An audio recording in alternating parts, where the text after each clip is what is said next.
Hello, I'm Danny Tejada and We Go to College, and I'm here to talk to you about finding a college fit. So, what you have to understand about the college application process in yourself that it's all about you. How do you learn best? What's your ideal learning environment?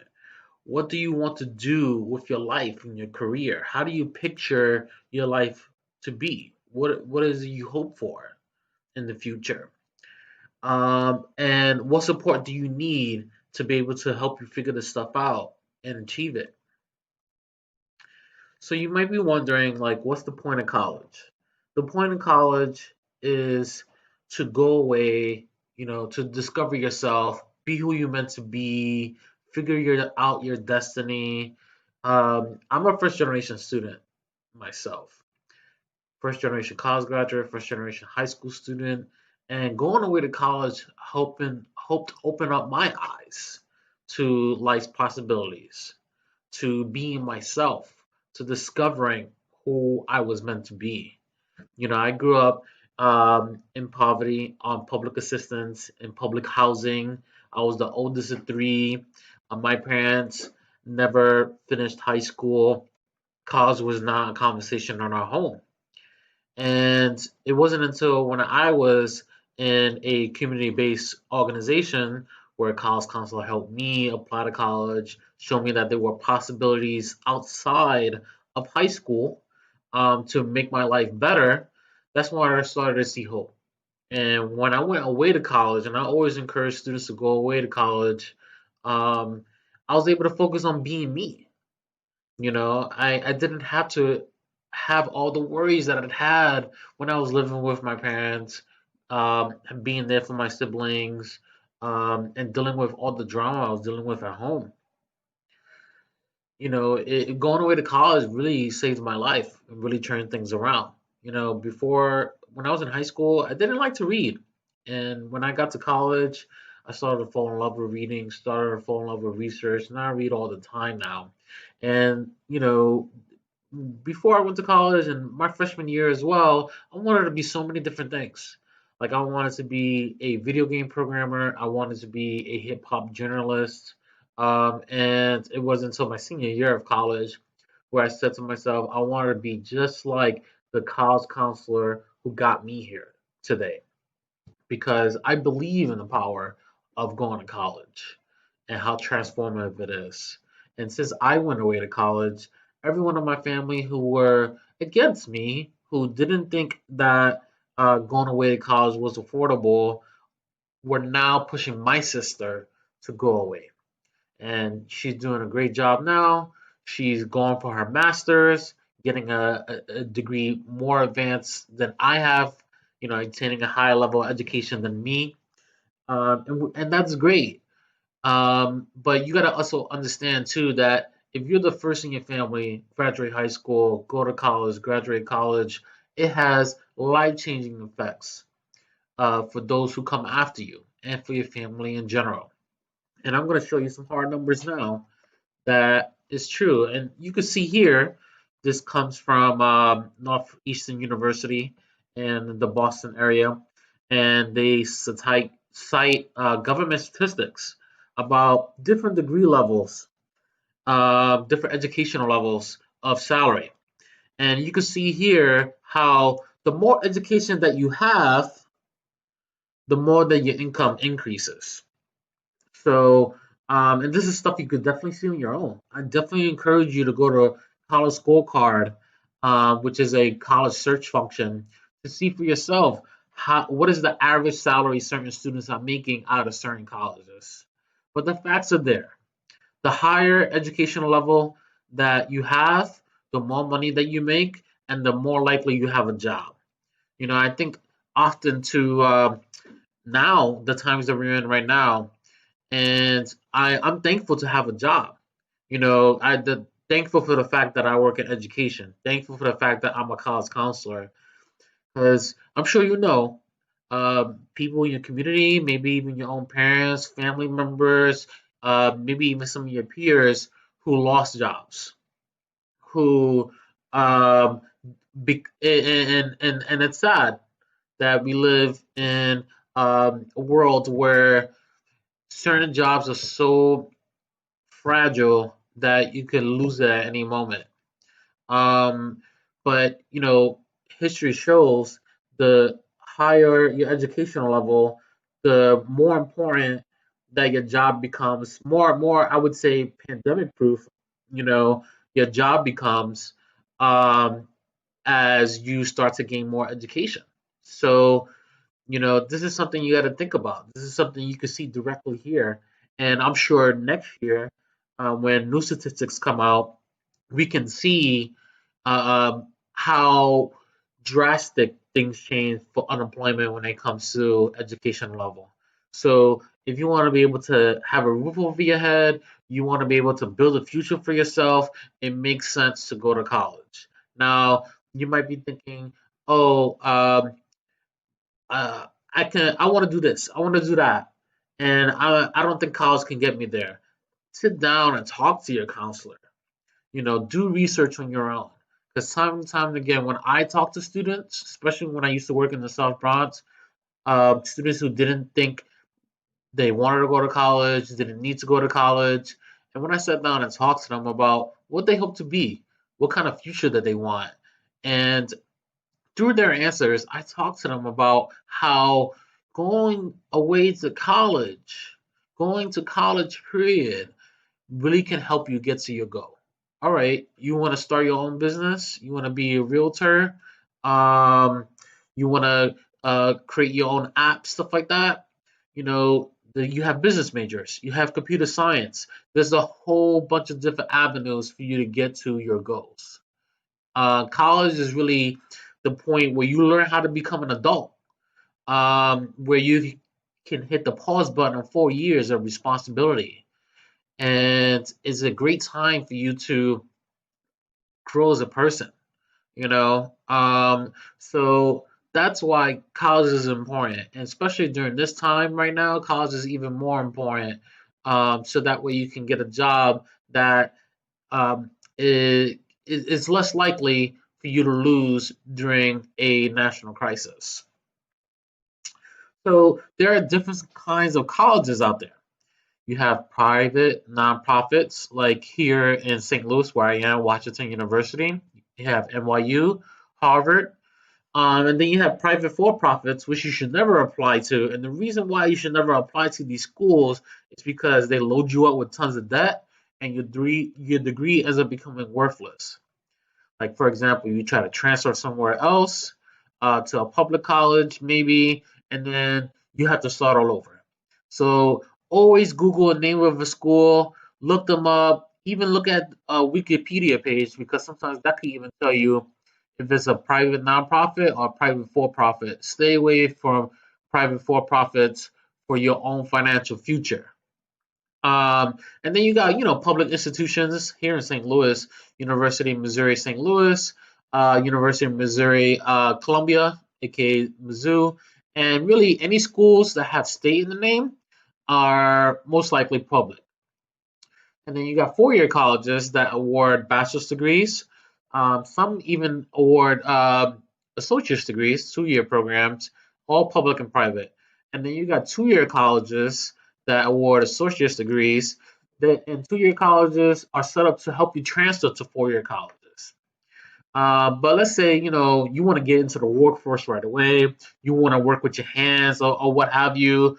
There are career training programs that two-year colleges, that community colleges have to help you get to the next level. Um, Sometimes you'll see on TV, or maybe in public transit, or maybe in a newspaper, an advertisement for a private for-profit that would help you with welding, welding training, anything else that is working with your hands. But you have to understand that there are community colleges out there that can bring you those same programs at a much lower cost, and even actually plug you into different opportunities. So even if all right, studying academics is not for me, I want to work with my hands, community college can still give you that opportunity to work with your hands with career training programs. So I definitely encourage you to look into that as well.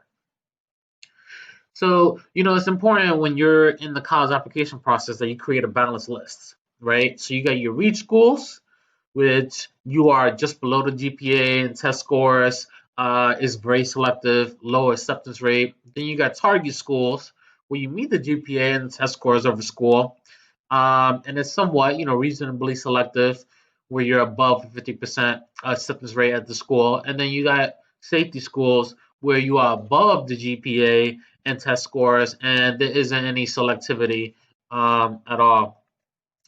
Now, what do colleges look at? They look at your GPA, rank, if your school ranks, rigor curriculum. Are you taking AP classes? Are you taking college level classes at local colleges? Are you taking honors classes?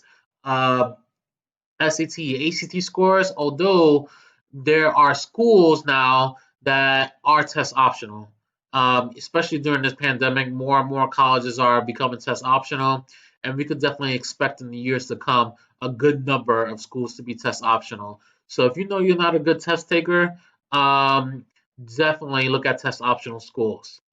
Really great ones out there. Even the one that I went to became test optional a couple of years ago.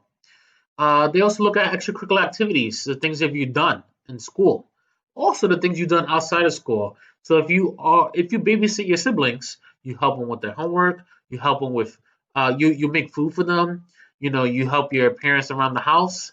That's an extracurricular activity. They also look at your college essay, your ability to show yourself, to talk about yourself, and I'll talk about that in a bit. Council recommendation, and the role of the council recommendation is for the council to write about you in the context of the school. Teacher recommendation. Now you need two from core classes: English, science, social studies, and math. And the role of the teacher recommendation is for the teacher to talk about how you are in the classroom. Demonstrated interest. Did you go to the rep visit when they visited your school? Did you attend college fairs? Did you visit the school? Now I know we are in different times right now, but it's important that you see the opportunities that are available online and take advantage of those things.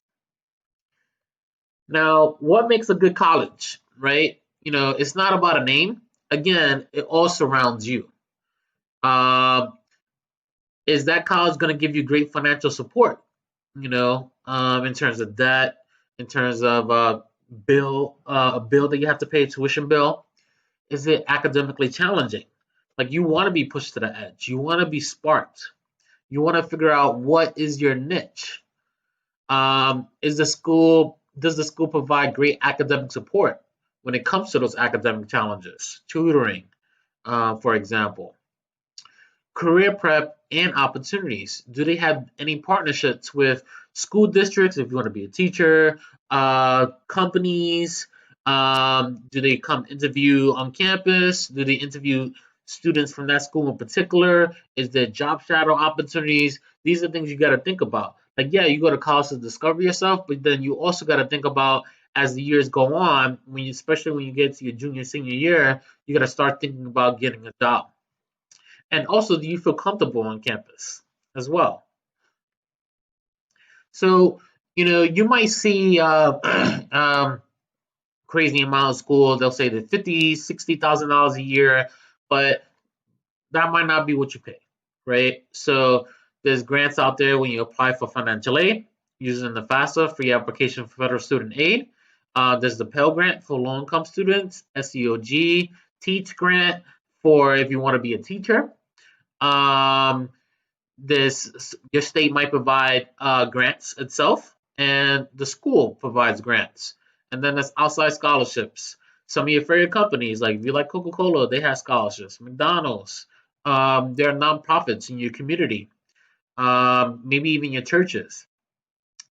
Then you got loans, right? Direct subsidized loan, direct unsubsidized loan. Perkins doesn't exist anymore, but colleges, and I put this here because colleges have replaced Perkins with their own loan, same rate. But if a college does offer a loan, make sure that you read it very clearly. And the Parent Plus loan. And then you got private loans too, banks and any other avenues. So really, I like to tell students that if it gets to a point where a school is getting you to try to consider to apply for a Parent Plus loan, your parents have to apply for that. They have to have good credit for it. Or if you even get to a point where you're considering taking out private loans, then you might want to reconsider that school. Because college debt is a very serious thing, and I talk to students all the time about thinking very critically about what a school will cost before they apply. So the essay, right? So when it comes to the essay, you using the Common App usually, and you want to push it to the limit. The limit is 650 words, and most of the time, it's your only voice in the process. It's a chance for colleges to see the real you behind the stats. Um, and it's your need, it's your time for you to share your life story. But it also shows, but it's also a chance for you to show your improvement and you being hopeful. So let's say you didn't have a great ninth and 10th grade year, but you're doing a lot better now. Then it's time for you to talk about like what happened those years. Did something happen in your family that threw you off? Um, Now, when you're a senior, you're gonna have to rewrite this essay over and over and over again.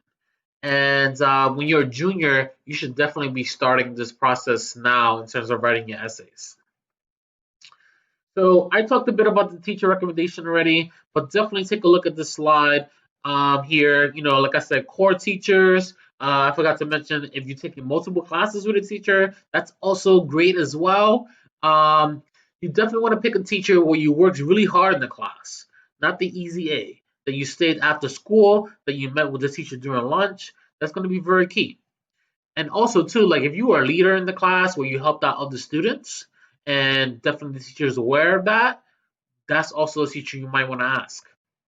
So um, now I want to encourage you to listen to your counselors, listen to people who are helping you in this process, because we all want what's best for you. And I want you to think about having an open mind to all of your options out there and to make sure that you have balance in this process. Now, if you have any questions, you want to talk about this presentation, or if you have questions in general about the process, feel free to reach out to me. My email is right there. And thank you for your time, and I wish you luck in this process. Take care. Peace.